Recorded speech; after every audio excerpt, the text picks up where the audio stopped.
So I went to the Dollar Tree to find me some vegan items. Dry roasted edamame, lightly dusted with sea salt. Okay. They look like pistachios. But whatever, let's try these. Yeah, these are dusty. Look at that. Let's try these.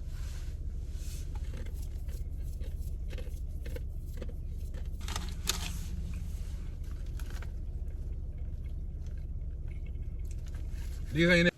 I don't have a lot to say about these. Don't buy these. Spit this out. Wasabi peas, lightly dusted with sea salt. Wasabi peas. So that is what the wasabi pea looks like. Not a bad snack. And I think it was like $1 and some change, I'm not sure.